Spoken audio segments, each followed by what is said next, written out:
El ser humano siempre ha mantenido deseos muy reprimidos, como el de querer quitarle la vida a otro. No importa si ha sido simplemente un pensamiento muy dejado en el fondo de la mente de muchos, esa idea ha sido siquiera pensada por un momento en la cabeza de alguien y eso siempre ha acompañado al ser humano desde sus inicios. Desde la literatura, la mitología, las cosmovisiones y hasta la propia historia humana. Claros ejemplos pueden ser Caín y Abel o Macbeth, que reflejan mucho lo que digo. Pero ¿por qué inicio este video hablando de algo tan alejado de internet si mi canal trata principalmente de casos en la web? Y es fácil, porque a lo largo de la historia se inventaron formas de hacer efectivo el hecho de quitarle la vida a alguien o de encargarle ese trabajo a una persona. Y sobre esto les pido que se queden con eso último para gran parte del video. Esas actitudes e ideas siguieron evolucionando junto a la tecnología de la que hemos dispuesto, desde cartas para encargar el trabajo, llamadas para arreglar fechas, o como ha ocurrido desde que tenemos internet, sitios, páginas o foros acerca del tema, contactos de sicarios que se han conseguido en la dark web o personas que dicen ofrecer sus servicios a cambio de Bitcoin o dinero que no sea tan rastreable, haciendo que internet se haya convertido en una plataforma muy usada de búsqueda y hasta obtención de personas que puedan matar a quien gustes. Uno de los primeros acercamientos a la idea de tener una página para conseguir un sicario en internet fue con rentahitman.com, un dominio que empezó como una broma literalmente. Rentahitman es un sitio creado a inicios de los 2000 por un tipo llamado Bob Innes, que lo registró como una parodia, un chiste sobre cómo todo en internet parecía tener su versión digital, incluso lo más absurdo, cómo conseguir un asesino que te haga el favor de acabar con quien quieras. La página tenía formularios, eslogans falsos, sellos inventados y un estilo que parecía una sátira de las viejas agencias de espionaje, pero lo que nunca imaginó su creador era que con el paso del tiempo la gente iba a empezar a tomarlo muy en serio. Primero fueron mensajes raros, curiosos, casi humorísticos y luego fue que empezaron las solicitudes directas de personas que querían deshacerse de alguien, ya fueran exes, rivales, vecinos o hasta algo muy mórbido como familiares y amigos. Para rematar, estas personas que pedían el encarguito dejaban ya fuera sus nombres, direcciones y hasta precios, en medio de que todo esto le llegaba a la bandeja de entrada de un tipo que solo quería hacer reír a los demás con su idea tan absurda. Y en ese punto, Bob Innes tuvo que decidir si seguir el juego o hacer algo, eligiendo lo segundo, haciendo que cada mensaje que pareciese real lo reenviaba de golpe al FBI o a las autoridades locales, y sin querer, su sitio web se convirtió en una trampa para personas que por estupidez, odio, resentimiento, venganza o desesperación estaban dispuestas a contratar un asesino por internet. Con el tiempo el sitio se volvió un fenómeno mediático y medios como Vice, The Guardian o Rolling Stone empezaron a contar historias de gente que había sido arrestada gracias a Rentahitman, como por ejemplo la nota de The Guardian del 18 de abril de 2023, titulada "El FBI arresta a un guardia que aplicó para un trabajo en rentahitman.com", donde se relató cómo volvió a pasar que una persona creyó que el sitio web era real y envió su hoja de vida donde decía que hasta disfrutaba con amputar dedos u orejas. Algo muy grotesco a decir verdad, pero que como repito, era muy normal por parte de las personas que llenaban el formulario creyendo que era un servicio legítimo y terminaban en la cárcel acusadas de intento de homicidio o conspiración. Y personalmente lo más impactante era que nadie obligaba a esas personas a hacer o mandar eso, sino que ellas mismas dejaban todo por escrito porque en su mente, internet era un lugar donde podías conseguir lo que quisieras si pagabas lo suficiente, incluso la muerte de alguien. Si quieren saber más del caso, tengo un video sobre este y sé que les va a encantar, pueden verlo después de este. Pero como dije al principio, Rentahitman solo fue el inicio de este montón de cosas relacionadas a buscar un asesino por internet, ya que después aparecería algo que sí estaba relacionado de cierta manera a la dark web. Besa Mafia nació en la oscuridad de la dark web como muchas otras promesas siniestras de conseguir a la persona que te facilitaría tu sueño. Esto a través de promesas como ¿necesitas un sicario? Nosotros lo conectamos. Y de hecho mucho de lo que hizo distinta a Besa Mafia, de muchas cosas que imitaban o copiaban esa idea, fue que no se vendía como algo oculto, sino como un mercado profesional de asesinos a sueldo que estaban esperando tu encargo con todas las ganas del mundo, y esto se comprometía más con que la página aseguraba que se podía pagar con Bitcoin. Esto significa que los pagos estarían protegidos y que la persona encargada del trabajo recibiría instrucciones, fotos y ubicaciones para hacer la mejor labor posible. De lo que he podido investigar, de principio Besa se presentaba como una fachada bien montada, con un diseño que parecía serio y una voz del administrador, que se hacía llamar Yura, que respondía mensajes a la mayor brevedad posible. Además de listados de precios que variaban según el servicio, desde algo simple hasta lo que suena a una producción cinematográfica o algo muy rebuscado como lo podía hacer un asesino con francotirador, que la muerte parezca un accidente, etc. Besa no estaba aún entre los radares de tantas autoridades e inclusive de periodistas hasta que empezó a movilizar tanto dinero como usuarios que pedían encargos de las maneras más tristes y hasta lamentables que se han visto en la red. De hecho, un caso que terminó siendo judicial fue el de Christy Lynn Felkins, quien intentó contratar a alguien para matar a su exmarido a través de Besa Mafia, pagando un total de 12 Bitcoin, que como dice el archivo del Departamento de Justicia en 2016, representaba algo más de $5,000. Sí, para ella la vida de su ex valía $5,000. Obviamente, tras todo el caso al ser destapado, se declaró culpable y fue sentenciada a 5 años de prisión. Lo interesante fue que aunque ella creyó estar contratando algo real, el sitio era una estafa, además de que pagó, envió detalles, ubicaciones, todo, pero nunca hubo ninguna acción violenta concreta por parte del sitio. Sin embargo, las autoridades utilizaron sus registros de mensajes, correos y pagos como prueba para procesarla.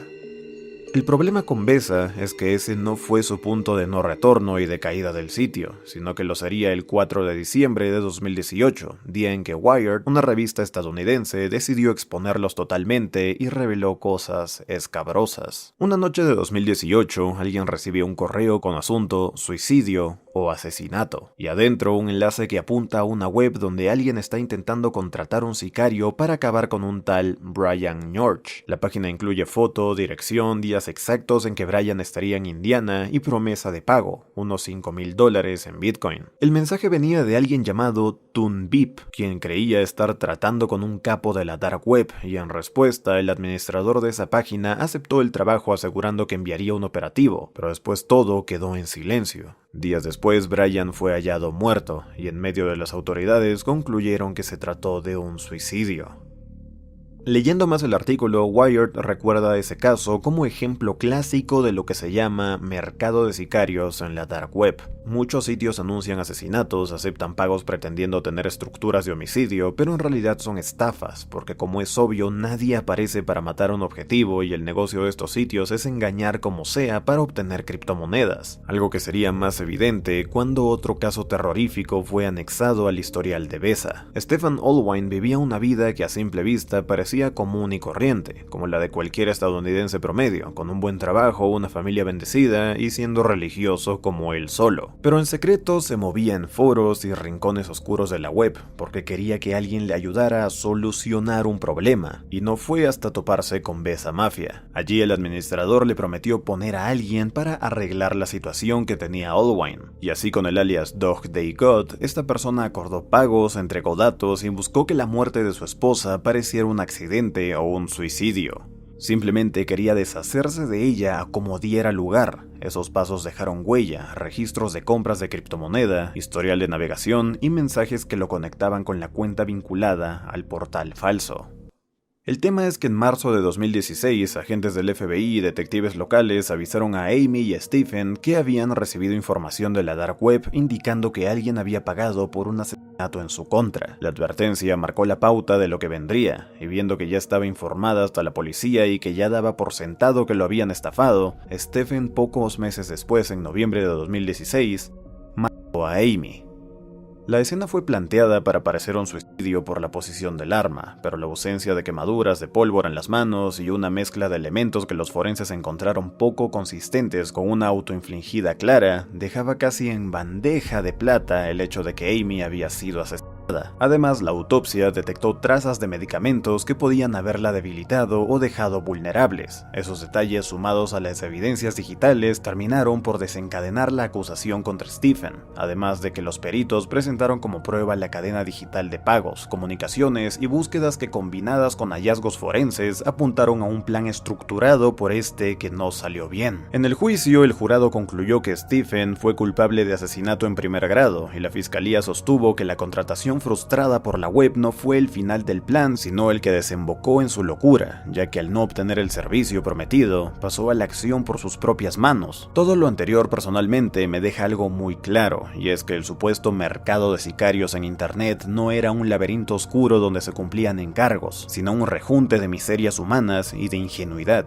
algo que se puede degenerar en el anonimato y que no es sino un llamado de atención a la salud mental de muchas personas que tienen acceso a internet o hasta la dark web. Y es que en estos casos, lo que empezó como curiosidad terminó siendo un campo lleno de estafas, foros abandonados y páginas creadas por gente que entendió que venderle la ilusión de poder matar a alguien era más rentable que hacerlo. Renta Hitman, Besa Mafia o cualquier otro nombre que se repita en foros o noticieros no fueron redes criminales sofisticadas, sino trampas que se aprovechaban del morbo, el odio o la desesperación de las personas. A lo largo de los años, los supuestos mercados de sicarios en la dark web se convirtieron en una especie de espejo de nuestra condición humana más miserable, como fue todo el tema de las dos páginas que vi. Es más, muchos de los que llegaron a esos sitios lo hicieron empujados por la desesperación, el deseo o la rabia, y aunque parezca increíble, detrás de la mayoría de esos mensajes pidiendo muertes, hay personas comunes como un vecino cansado del ruido, una pareja despechada o un hombre que perdió la custodia de sus hijos. Y es que no todos los que buscan que se mate a alguien son siquiera mafiosos o psicópatas, sino individuos que en algún punto cruzan el límite de lo que deberían pensar. La dark web no es un infierno digital lleno de asesinos esperando clientes. Realmente eso ha sido siempre parte del folclore y la ficción de la web desde su inicio, junto a otras cosas que se creían ciertas, hasta que personas como The Killer Slash o Jordi Wild hablaron, mostraron o invitaron expertos que evidenciaron cómo realmente es esa situación y lo que verdaderamente se puede encontrar en la web profunda. En su mayoría es una red de mentiras donde el morbo se mezcla con la codicia. En estos casos muchos siguen creyendo que porque la red es oscura, todo allí es posible, pero lo cierto es que esa oscuridad no es más que una proyección de nuestras propias sombras y pensamientos más macabros. La idea de que existe un rincón digital donde puedes pagar para matar a alguien sin consecuencias es una fantasía que mezcla miedo, ignorancia y deseo reprimido, pero que se ha vuelto parte de esos mitos de consumo diario de internet. En el fondo, el mito de contratar a un sicario en línea funciona igual que el de las Red Rooms, esas supuestas transmisiones en vivo donde se tortura a alguien o se asesina a gente a cambio de criptomonedas. Son cosas de las que nunca existieron pruebas reales de su existencia, y sin embargo miles de usuarios siguen convencidos de que en los niveles más profundos del internet alguien las oculta. Es una paranoia colectiva alimentada por la cultura pop, los foros y la fascinación por el horror. La gente quiere creer que hay monstruos en el subsuelo digital, cuando en realidad los monstruos están en la superficie, comentando, compartiendo y consumiendo la tragedia como entretenimiento, viviendo como personas normales hasta que se les descubre o hasta que es muy tarde. Para finalizar, quiero decir que si en algún momento se interpretó que todos los humanos somos malvados, no es el caso, no lo somos. Pero sí es verdad que todos en algún momento hemos sentido deseos que nos avergüenzan, como vengarnos, herir o desaparecer a alguien. La diferencia está en qué hacemos con esos pensamientos. Algunos los defienden como parte de su pasado o de sus experiencias, como pasó en los comentarios del video de Amino, y los dejan pasar sin más, entendiendo que es parte de su pasado, mientras otros lo alimentan hasta convertirlos en acción. En palabras de Arthur Schopenhauer, un filósofo alemán, la maldad humana no necesita razones, solo circunstancias. Y esas circunstancias en la era digital se multiplican. Internet multiplica a niveles increíbles la frustración personal y ofrece espejismos de poder, porque aquí puedes insultar, amenazar, espiar o intentar comprar un asesino con un clic y con tu libre albedrío. Algo que no creo que alguien pueda hacer tan fácilmente en la vida real, si no está muy mal de la cabeza. La maldad no surge del demonio ni del vacío, sino de la decisión consciente de ignorar el sufrimiento del otro, y eso es el combustible de todo intento de dañar. El problema no es la tecnología, sino la facilidad con que el ser humano justifica sus impulsos cuando cree que nadie lo observa.